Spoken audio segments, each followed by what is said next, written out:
Hi, thanks for watching. As promised, I am going to go over the books that I've read since the beginning of the year that I haven't already posted reviews on. So we're going to start with D, A Tale of Two Worlds by Michel Faber. I think that's how you pronounce it.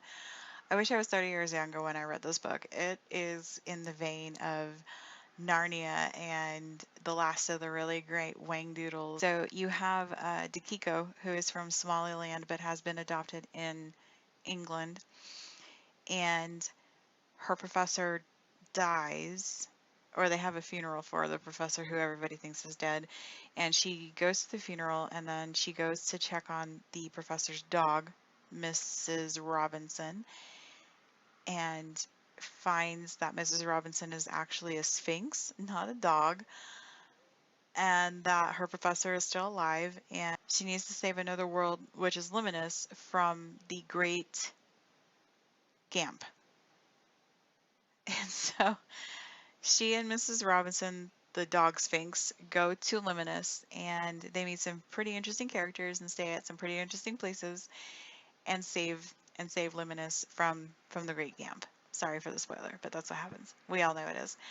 It was really cute. I loved the book. And like I said, I really wish I had read it when I was maybe like 10, but I did enjoy it. I read The Snow Collectors by Tina May Hall. This is a book that I picked up because it was on a list for people who enjoyed The House of Leaves by Mark Danielewski. And I picked this up at the same time that I picked up The No which was also on the list. And I'm glad that I picked this up at the same time because if I had read The No first, I probably would have continued with the list. I probably would not have continued with the list because I didn't enjoy The No very much. And so I was really impressed with the Snow Collectors. I was so impressed, in fact, that I went and bought the author's collection of short stories as soon as I finished the book.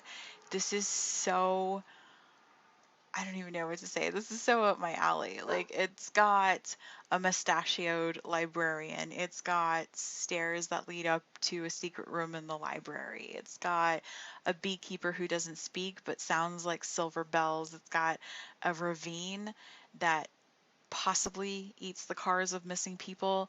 So it follows Hannah, who she loses her parents and her sister to sea. They never come back. And the assumption is that they're dead, but we never really find out that they are because their bodies were never recovered.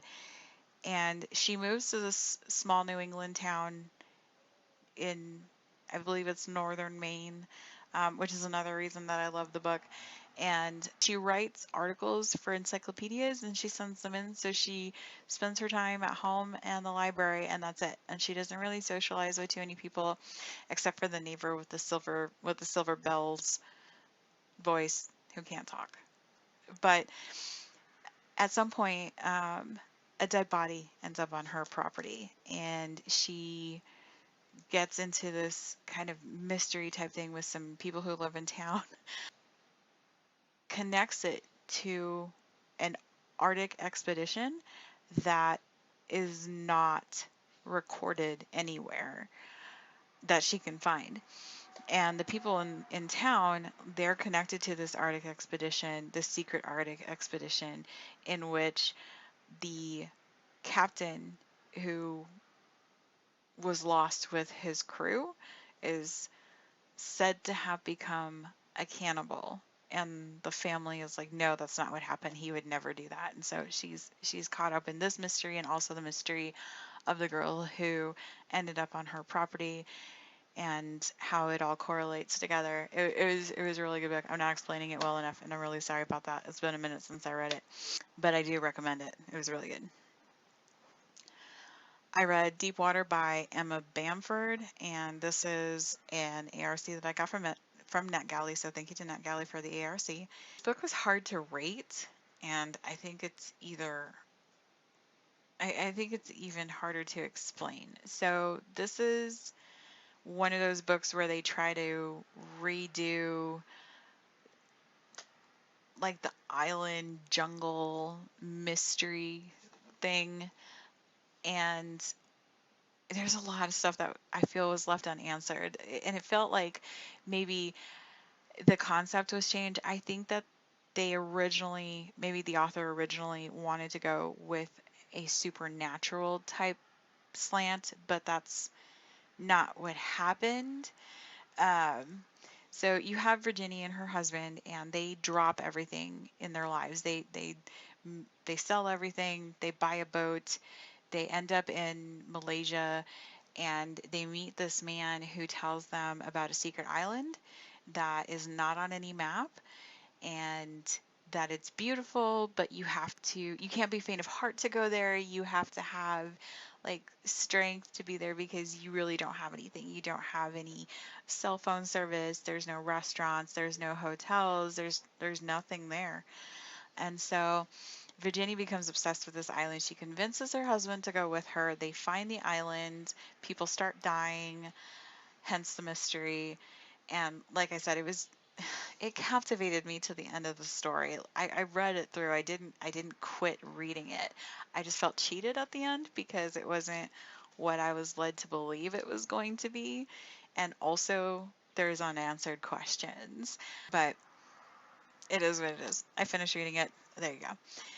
I read the Hacienda by Isabel Cañas, and I know I did this whole thing about how I hate where they put this book is this book, like book A but meets book B, or this book is book X meets book W, and like how ridiculous that is because it takes away from the originality of said book.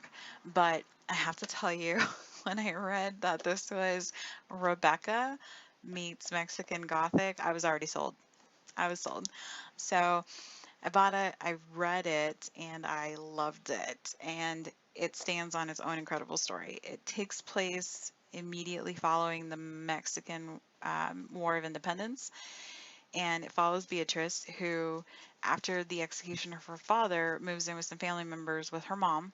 They move in with some family members. They're unhappy. They're treated like help, basically, and she uses the first opportunity that she gets to leave. And that first opportunity is to marry Rodolfo, who then whisks her away to the Hacienda San Isidro, and she meets her stepsister, not her stepsister, her sister-in-law. She meets her sister-in-law, who she wasn't expecting to live on the land, but does live on the land. She meets a lot of the help who don't seem to like her at all and seem to constantly be talking about secrets. When her husband leaves for the capital and she is left alone there, she starts to experience some rather interesting phenomena. So she contacts a priest who comes. The priest does a simple blessing, and that's it. Her husband tells her that she needs to not contact the church anymore because she's basically embarrassing him. She sounds like a crazy girl who is having fancies about ghosts. And the priest who came, the younger priest who came with the priest who came and blessed the house, he believes her that she's seeing some things that don't make sense, and so he comes and he tries to help her out, and it just all goes crazy. It was an interesting Mexican take on the Gothic genre, and like I said, it's got secrets, bones, magic, voodoo. I really enjoyed it. So I did appreciate the reference to different castas in society, in Mexican society back then, the different languages spoken, because if you've ever taken a Mexican American class, Mexican history class, like you'll know that there's so many different dialects, and that really it touches on this, how societal expectations can wage war with traditions, like familial traditions. So it was really well written in that regard as well. I read the Dawnhounds by Sascha Stronarch, and this was an ARC that I received from Simon and Schuster, and I wanted to love this so much. My head buzzed in desperation every time I picked it up after the first dozen or so pages. I just couldn't stand it. I adore the idea of this book. It's about biological alchemy, but it's juxtaposed with like a cyberpunk post-apocalyptic type port city with pirates, and it incorporated something I've never heard of before, like Maori mythology. Um, and there's another name for dragons in here. It's Taniwa, and who doesn't need another word for dragons, right? I wanted to love this book. I needed to love this book, but it was so bad. It was so terrible. I couldn't stand it. The similes in this book were absolutely ridiculous. There's a reference to a guy's mustache compared to a cat, not a cat's tail, like a cat. They talk about how his mustache is a cat. Um, the jargon is it throws you off. Like I'm not opposed to being thrown into a story. Like I'm not opposed to starting a book and being thrown into the middle of something that I have no idea what is going on and getting my way to what's going on somewhere along the lines. But this is just I couldn't bear it. And so I'm done talking about that book. Then I read The Hollow Places by T. Kingfisher, and there's a couple authors that I've come across recently that I just absolutely adore. Um, Stephen Graham Jones, Grady Hendrix, and now T. Kingfisher. Love this book so much. I bought a few more of their books. And it follows Kara, and following a divorce, she moves in with her uncle Earl, who runs a wonder museum, which is basically a glorified cabinet of curiosities that takes up multiple floors. And her uncle goes in for surgery, and after she moves in with her uncle, she befriends the barista who runs the coffee shop next door.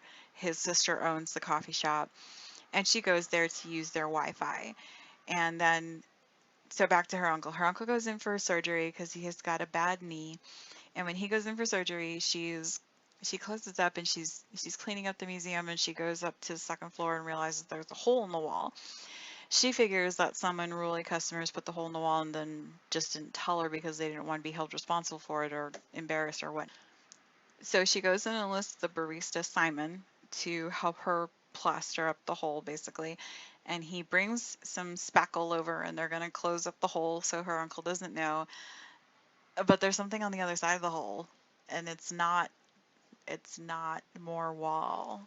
And so they open up the hole a little bit more, and they go through the hole, and there's cement floors, cement walls on the other side, and there's another room with a dead person in it, and then there's a door that leads out, and outside of the door is like a swamp-like place with willows everywhere. And I know that the cover has a picture of a tree, but I don't think that's the willows that they're talking about. But they go out into this world, and it is crazy. Oh my goodness. Like there's this part where there's a guy, he's standing in some water, and he's running his fingers through something, and they think he's running his fingers through his hair. It's not his hair, it's his innards. And it is so creepy. This is so well written. I absolutely adored this book, and it has some comic relief in it. I absolutely love the dynamic between they call Kara Carrot. I absolutely love the dynamic between Carrot and Simon. It was absolutely awesome. I think that Simon deserves his own book himself, and I really wish that this had been part of a longer series or a series in general. It was really, I loved it. Obviously, I'm gushing over it, and I bought more of T. Kingfisher's books, so go read that. I got another ARC from NetGalley called Into the Forest, and this was a collection of short stories about Baba Yaga. Now, I'm sure you've heard of Baba Yaga before. I've heard of Baba Yaga before, but I didn't know all the other things about Baba Yaga really, other than she's like a Russian Ukrainian boogie lady. Um, but this was so fascinating. Like you learn about her house, which is on chicken legs, and there's different theories about how the house came to be. You learn about the different aspects of Baba Yaga because yes, she is like the witch in Hansel and Gretel kind of. She's got this cannibalistic thing going on, but she's also got a soft side. Um, and it's just so many different variations on Baba Yaga and her house and her characteristics, and um, people princes who fall in love with her, and It, it's really fascinating. I absolutely adored it. I read every single one of the stories. I gobbled it up, and I was so impressed by it that when NetGalley had another book offered as an ARC about Baba Yaga, I picked it up, and that is actually what I'm reading at the moment. It is Thistlefoot, and Thistlefoot is actually a modern take on what happens to the house centuries after Baba Yaga, and it is so fascinating. It's not a children's book, so I know you hear Baba Yaga and Boogeyman, you think children's book, but that's not what these are. Neither one of them. Neither Into the Forest nor Thistlefoot. They're not children's books.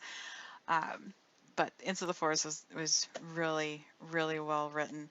Um, I read Ghost Music by Anne Yu, and this is also an ARC that I received from NetGalley. So thanks to NetGalley and Grove Atlantic for the ARC of that. This was, I don't even know how to explain this. This is a meshwork of like family, music, and mushrooms.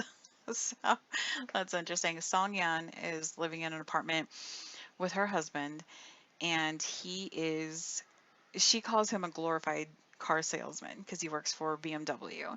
His mother comes to live with them from Yunnan, which is where they're from, and when she arrives, they start getting these shipments of mushrooms. And so the mother-in-law is teaching Sangyan how to cook with these mushrooms. And she's telling her, like, the different types of mushrooms and what they're good in and their flavors and what herbs and spices go good with them and which ones are from her native Yunnan and which ones aren't. And these are being addressed to somebody not living at that place, and they're being addressed from Bayou. And Bayou, the only Bayou that Songyan is familiar with is a musician, a pianist who went missing. When her husband goes on a trip to Beijing, I believe it is, the mushroom deliveries stop, and the tension between her and her mother-in-law really starts to manifest itself. And she teaches piano to students as a way of making money. And to kind of avoid her mother-in-law, she starts doing the lessons at her students' houses, and she starts looking for this Bayou who disappeared. She tracks down the place where he's living, and she goes there, and this really interesting relationship ensues. Um, but there are some supernatural elements to this story. I'm not entirely 100% certain at the end that I understood what was going on, but I still absolutely adored the story. There's a lot of it doesn't end the way you think it's going to end. There's some distance that's been growing between Song Yan and her husband, and at the end, like you're expecting it to end in a certain way, and it doesn't end that way. Then I read the Inkwell Chronicles by J.D. Peabody. This is also an ARC that I received from NetGalley. Thank you very much. This is a middle grade fantasy, and it is so fascinating. This is along the lines of Inkheart. And I mean Inkheart the book, not Inkheart the movie, because the movie didn't do the books justice. But it follows a pair of siblings, Everett and B, and their father left on a business trip and he didn't come back. And they were told that their father died, and they leave and try to find their father, but they're also being tracked down by people who want something that their father had. And their father had a vial of ink. It's got magical properties. It's supposed to make the person with the ink bring out their creativity. And so like if they're an author, it helps them to more effectively write down the stories that they want to write. If they're a musician, same thing, they write amazing compositions, architects, etc. And they're being hunted by the blotters who want to do away with the wells that give this ink. And so they're trying to do away with the ink, they're trying to do away with the wells, they're chasing the children. It's all very interesting, and there's gargoyles involved. I absolutely adored this book, and this is another one like A Tale of Two Worlds that I wish I had read when I was younger. And that is all. Like I said, I'm currently reading Thistlefoot, and I have a whole bunch of ARCs that I need to get through. In those ARCs, I need to get through The Night Ship by Jess Kidd and The Other Side of Night by Adam Hamdy. Those are my two from Simon and Schuster this quarter, and there's a couple more from NetGalley that I need to get through. But sorry that those had to be like a combined review. I just haven't been keeping up with the channel. So there you go.